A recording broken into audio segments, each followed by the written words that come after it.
Welcome to Parenting Pioneers, the podcast where we journey through the vibrant communities of urban life, discovering the opportunities and challenges that await today's working parents.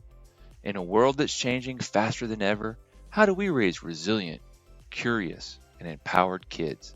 So whether you're navigating the digital playground, seeking local adventures, or striving for that ever-elusive work-life harmony, we're here to guide, inspire, and connect.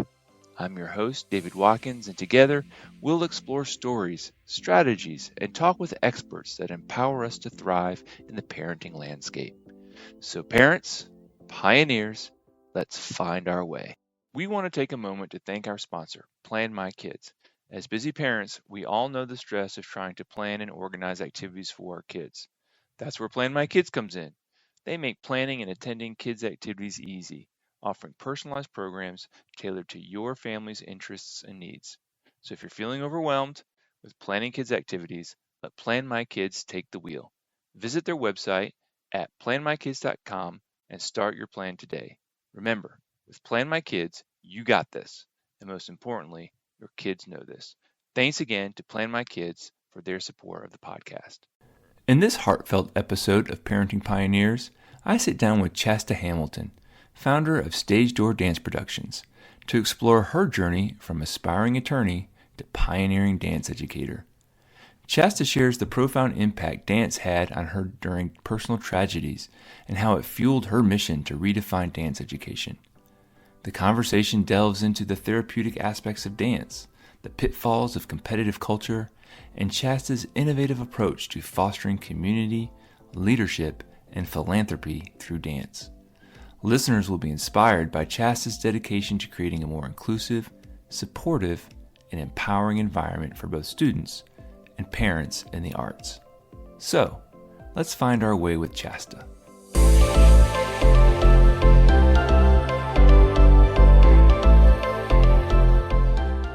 Well, hello, Chasta. How are you today? I'm so glad you could join us on the podcast. Good morning, David. Thank you so much for having me. I am delighted to be here. Yeah, I'm looking forward to the conversation. So just to help the audience, can you just tell me a little bit about your journey and what motivated you to open your dance studio? Sure. So this is the super short, condensed version. I grew up in East Tennessee. I received the Park Scholarship, which is a full academic scholarship at NC State. So came to Raleigh to go to college. And when I arrived at NC State, thought I needed to do something scholarly, which I didn't think necessarily the arts were, that was a falsity. That was a false assumption on my behalf and maybe on society's behalf a little bit too. And started pursuing what I thought would be a career in law. In my sophomore year of undergrad, I did an internship with the Attorney General of North Carolina, Roy Cooper, and absolutely hated it. So decided that just was not going to be a career fit for me. And I had started doing some freelance teaching and choreography and really loved it.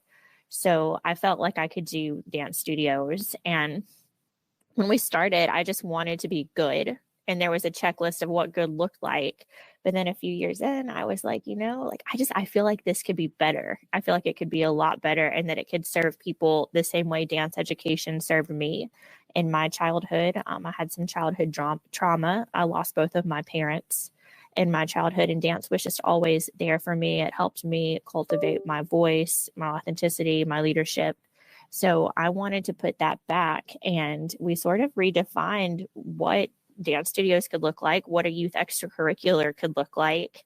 And at the heart of that, it's really like what humanity could look like. So, from there, it's evolved into different books and speaking and just this constant reconceptualization of what can dance education be and how can it serve society where it's at. Yeah, wow. So I'm sorry to hear about your parents. That's certainly tragic. I want you to go back a little bit to when you were that child, and you talked about how dance sort of helped you. Like, what in what ways did you find that find it to be therapeutic? Yeah, so it's the arts when they're in their most organic form. are an outlet for catharsis, which is something that every human needs. We need to be able to process our stories, to hear other stories, to apply those stories. And I think it's that combination of catharsis and play that really packaged together allowed me not to allow my circumstances to define me, but to motivate me. And to then say, well, how can I use this as a tool? Because hardship is something that we all experience in whatever shade we experience it. It may not be at the same time or the same place or in the same process of our lives, but we are all going to have something that we have to overcome in our story. So how can we use extracurriculars and art to help us say, you can do this, right? Like this is a part of who you are. Wow. Yeah. Yeah. Great. So in dance, and looking at this from an outsider's perspective, because dancing wasn't one of the things that I did, although people say I'm a good dancer. It seems like there's a little bit of a stereotype, especially me growing up. I mean, sort of tangential to this, it was sort of the pageants, that were out there, or gymnastics. And I think I would say dance kind of falls into that. There seems to be a lot of competition. So how, in your journey, did you sort of not fall into that trap? And because it can be a double-edged sword. And so, how did you balance it? Fall into the trap, actually. Like we were in the trap. Yeah. And this is a thing that I reflect on and that I think about a lot is when you're looking at dance education and kind of the dance competition pageantry piece, like dance education has really existed since the beginning of civilization, right? Dance and ceremonious elements, or in the way cultures come together, like dance is inherent to our being. And we've tried to like box it in and package it along the way. And I think some of the ways that we've done that aren't effective and aren't working. But when I opened the dance studios, participating in dance competitions was something that a good studio historically did in the private sector. So it was on your list of good things. It was on the list. Yes. Okay. Hire a great staff, get a lot of students, be great at competitions. And I competed in my middle and high school years on a much smaller scale from what this market and model has morphed into. But we were competing and we were successful. And around that time, I was waking up, I was breaking out in hives. The studio didn't feel joyful. It didn't have that happiness. It didn't have that power that I had sensed in my childhood. And I knew that we had veered off course. And it was this moment where I basically said, something has to change. Either I'm not cut out for this industry or I need to change the industry. And I guess I was just feeling up for the challenge because we decided we wanted to change the industry, and we extracted the studios from competitive dance, completely rebranded, labeled our 4 pillars as technique, performance, community, and character, and started looking at this from an institutional perspective of how can everything fall into this. We established our tagline, be more at stage door. So how is this training and this program a personal call to elevation, not only in the dance sense, but where you may go above and beyond your time at the dance studio? And it's been very powerful. And every year thereafter, it's like you mentioned the gender stereotypes. We keep saying, what are undoings that we can continue to address, that we can continue to improve? Because I always, I say, when we know better, we do better. And I think we're starting to recognize that just because things are a certain way doesn't mean that we have to subscribe to them, and that we can reconceptualize what great looks like. Yeah, totally. So I think competition fundamentally isn't a bad thing. I think it teaches some skills for so many things we do in our life are competitive, in our jobs. Living in itself is competitive. Living itself, right. Yeah. And certainly then I felt like there was like this overshift a little bit at some point in my life where it seemed like, okay, we're going to drop the competitiveness and we're going to over rotate to this sort of, you get a participation award. Right. So, striking that balance seems to be the trick, right? How do you still foster a little bit of competition, but not hey, if you don't win, it's okay. It's a building block, right? Yeah. And, you have to say, like, what is the value of the win? What's the return on investment? And with an art like dance, you're basically, it's a pay to play environment. For example, some places a solo can cost upwards of $280 for 3 minutes on stage. And then the adjudicators, it's biased, right? Because it's not soccer, it's not basketball. You're not having a tangible score or metric that says this is a win or this is a loss. So how do you explain winning or losing when on two different weekends, depending on the eyes on the routine, it could be totally different. And for that cost piece, that's where we were kind of like, we can't continue to endorse this expense for the ROI that's given. But like you're saying, competition, the competitive spirit, that's so important to develop and to cultivate and to also teach that adaptability, resilience, perseverance. But whatever the extracurricular space is, you have to say, what is this actually teaching? And if funds are directed towards it, how is that working? And like you're saying, that's something that was important to us. So when we reconceptualized what heightened dance training could look like, we created an intensive training program, which has since evolved into our Be More Performance Ensemble. And their competitive component is a philanthropic initiative. So they pick local nonprofits, they have to pitch them, they select them, they do the marketing, the elevator pitches, they raise the funds, and then at the end of each spring, they produce a show where they do all of their dances, and we have guest artists, and it's just a great celebration. And between 2017 through 2023, they've already raised over $100,000 of youth-driven fundraising. I love that. That is so great to combine these two things. That is wonderful. Congratulations on that. And the competitive spirit is so healthy and alive in that collaborative community sense. So that's what I always say, like, people, because when people are asked, why do you do dance competitions? Most of the time it's because they love to perform. They love the sense of community and camaraderie. Well, then if you can actually instill a little bit of competition into that, competition for the greater good, right? Like art to serve a higher purpose, then you're activating leadership. Like, these dancers are understanding they can change the world through their art. And it becomes so much bigger than the self. And I think that in the long run is really powerful. Yeah. And you talk about that sort of sense of community. There's community, like literally the community wherever you live, but I think there's also this sort of bonds of friendship, right? That these kids are going to create that because they're doing these things together. They have common goals. And so we talked a little bit about the children and sort of their experiences, but parents play a big role in this obviously as well. And I think as parents, sometimes we sort of follow a template of what we think our children should be doing and what they should participate in. And sometimes we can maybe even unknowingly push false expectations for the kids or setting them down the path that isn't healthy. So as a parent, if I guess the first thing I would ask is, how should a parent approach their kids' activities and sort of guiding them and supporting them in healthy ways? Right. I love that question because we've had the studios for 15 years. So we have seen like a solid cohort of ages 2 to 18 kind of come through in that decade and a half. And now as a mom to a 2.5-year-old myself, I think there's just, education is so important, right? And a strong extracurricular values the relationship of the parent, the participant, and the studio. It's a trifecta.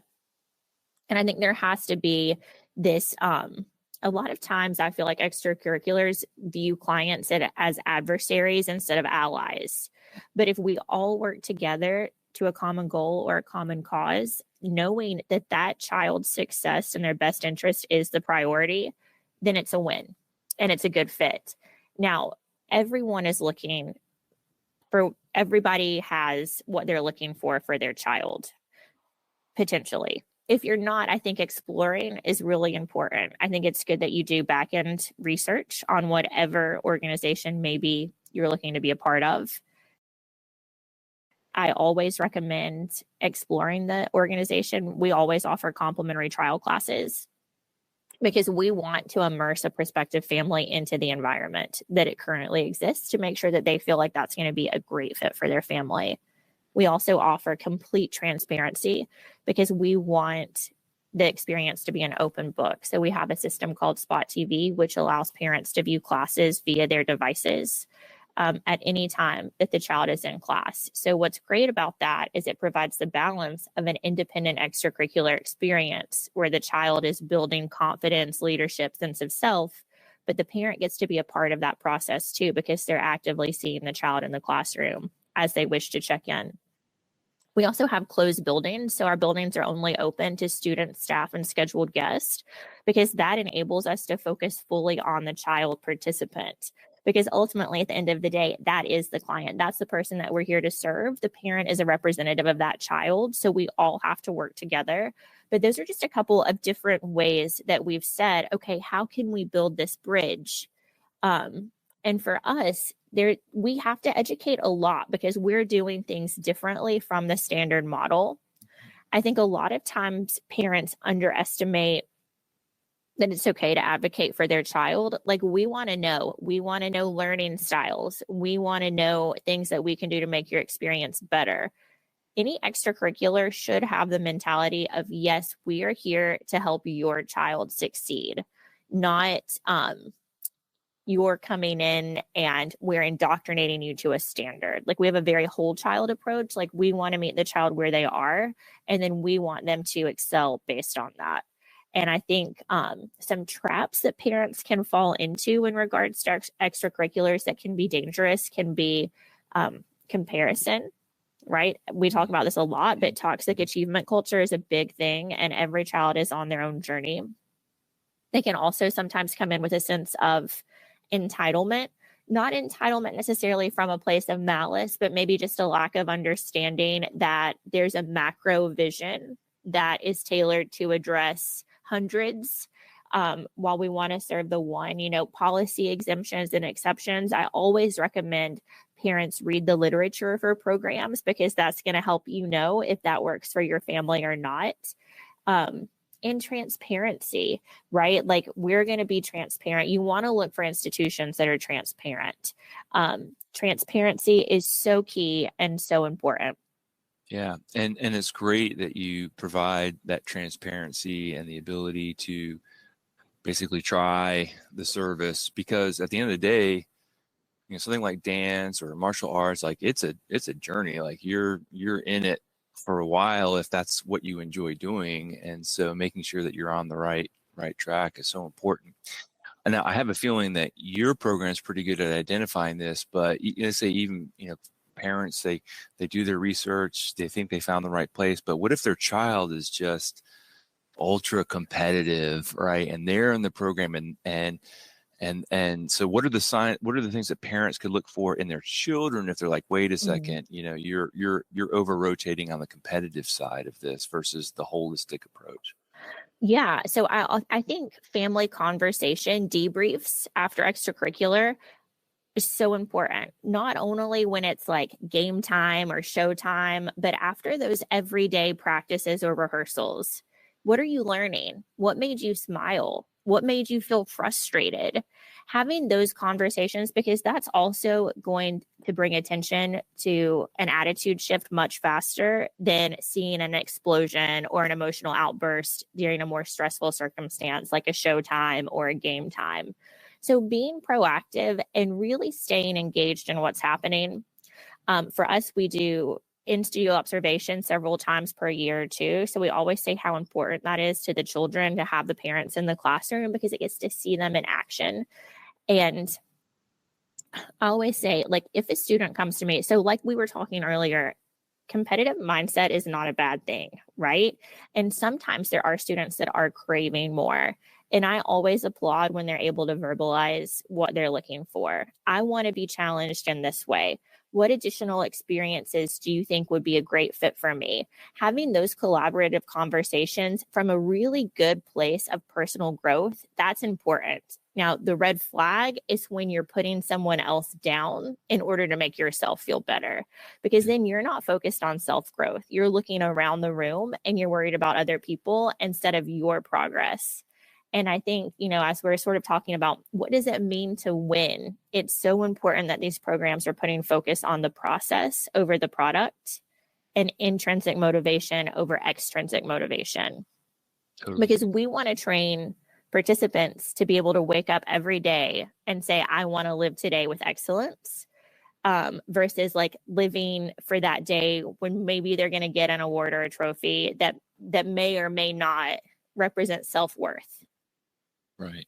Makes sense. And yeah, we actually had a discussion about perfectionism in kids. And so I think you mentioned comparison, and that's like one of the ways in which perfectionism can kind of creep into the competitive nature. It's like you're trying so hard to get it just right, which can lead to its own sort of mental health issues. Burnout. We're seeing a lot of burnout, a lot of fatigue. I think mental wellness is a huge priority, right? Because you can't excel in an extracurricular if you're not mentally well. And watching out for, red flags, anxiety, change in mood, just even overextended bandwidth, right? There's this old school mentality of if you're not all in, then you're not a highest achiever in the institution. But I think we can flip the narrative on what that looks like. Like dance should still be a part of a story, even if it comes and goes, depending on the circumstances of the semester or the year or the season of life. Because dance is bigger and better than that. And I think extracurriculars, we need to have grace. We need to have grace for what our participants are experiencing in a larger sense right now. Yeah. I totally agree with that. You mentioned entitlement, like, or really that, some kids are going to come with different perspectives from different backgrounds. So how do programs ensure that children from all backgrounds are welcomed and valued in the arts? Yeah. So I think, it requires so much intentionality of saying, we need to see every child in this room. We need to make sure that we are so clear with parents coming in, because this is what I learned in our early years. Like I've been dancing since I was 2, so dance feels very second nature to me. But if you haven't been a part of dance or dance education and you come into a dance studio, it probably feels about as foreign as the 3 weeks I spent taking a Russian class at NC State. It just feels very unfamiliar. So as institutions, it's our job to say, let us help you understand what it is we're doing. Why do we have a year-end performance? Why do we have a 30-day withdrawal policy if you need to leave the program? How do we spell all of that out? How do we make sure that there are systems in place that we can show acknowledgement? Or are we offering enough trainings in different styles? Like for the year-end performance, we have a packet that you can read. We have a training video, so that however we have in-person sessions. So however you learn best, we're going to meet you where you're at. And I think that creates just a healthier, happier, more copacetic environment.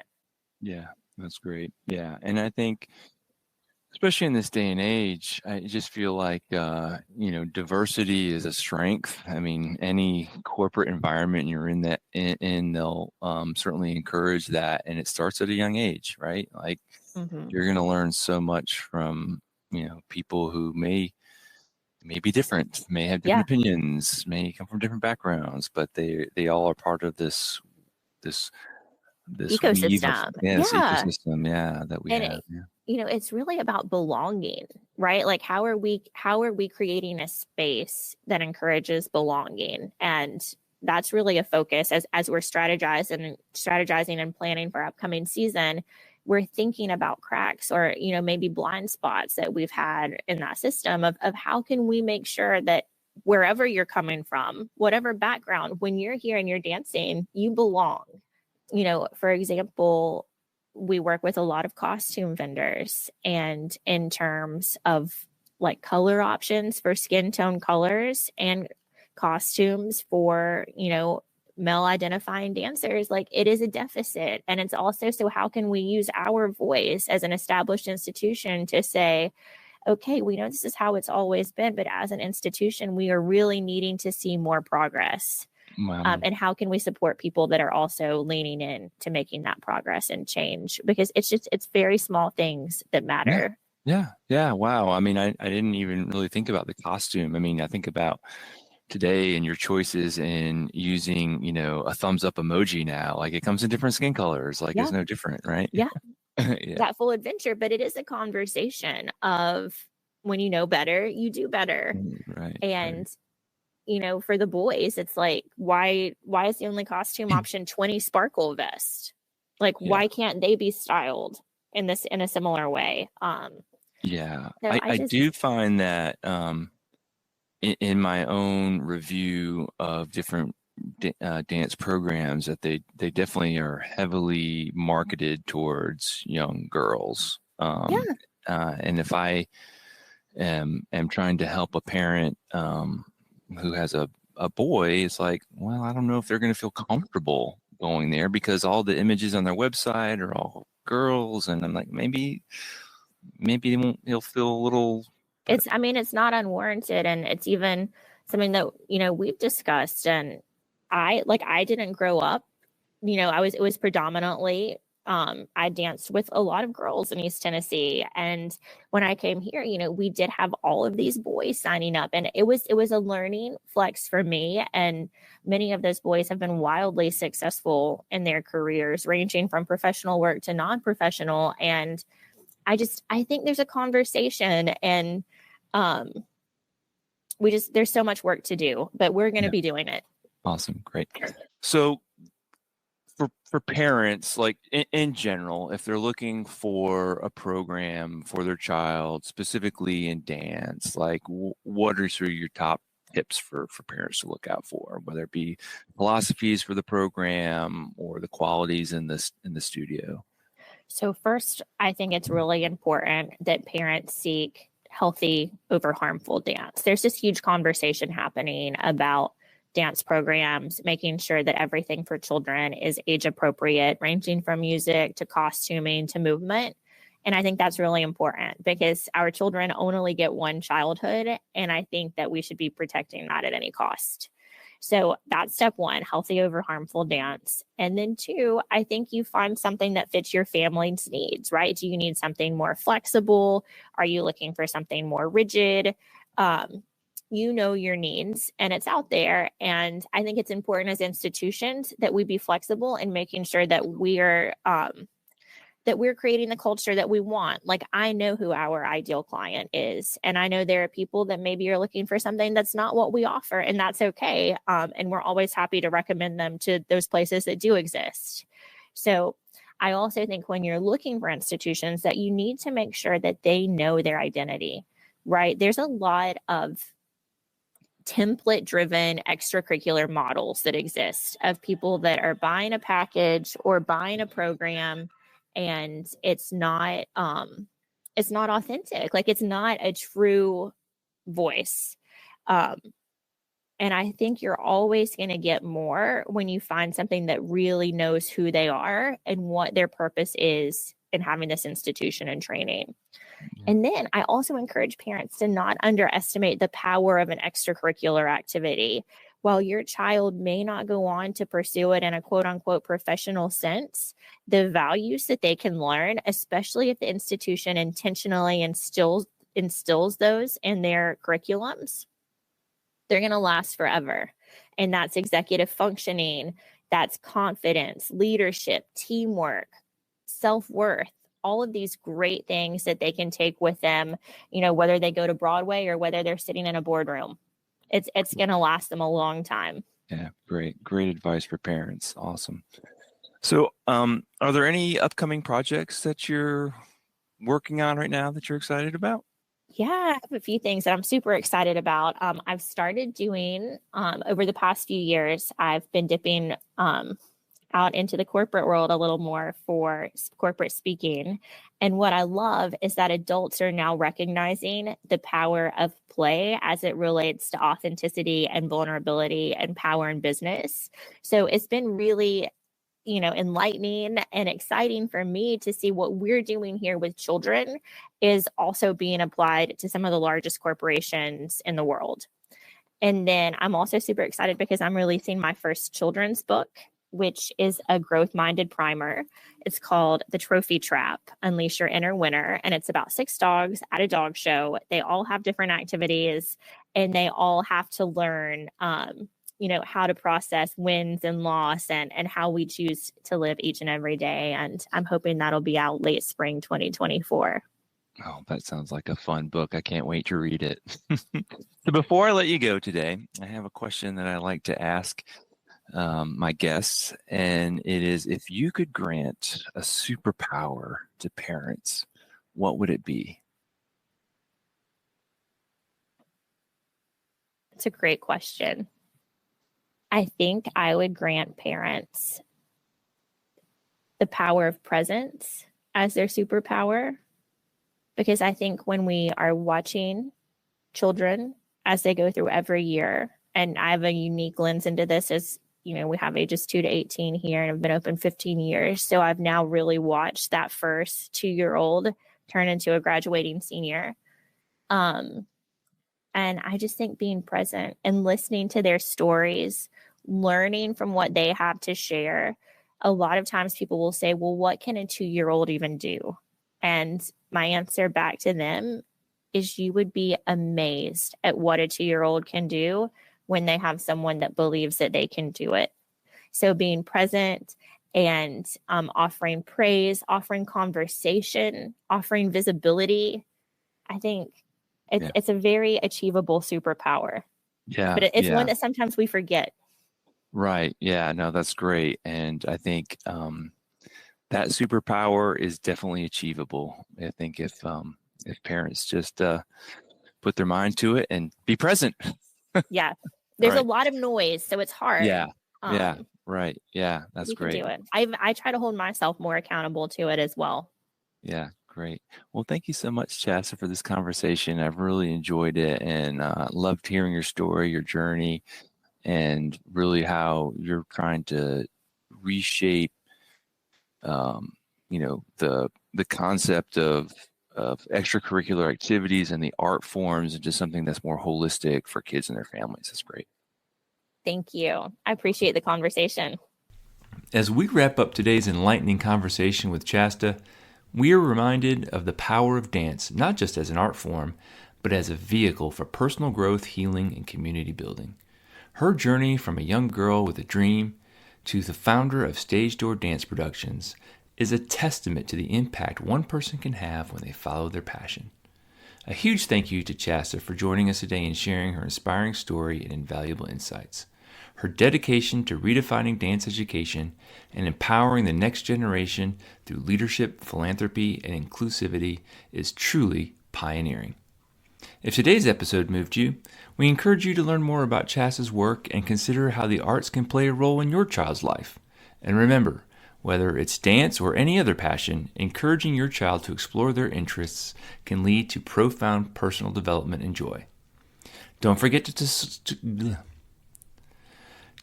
subscribe to Parenting Pioneers to stay updated on our latest episodes. Share this podcast with fellow parents who might find encouragement and inspiration in our community stories.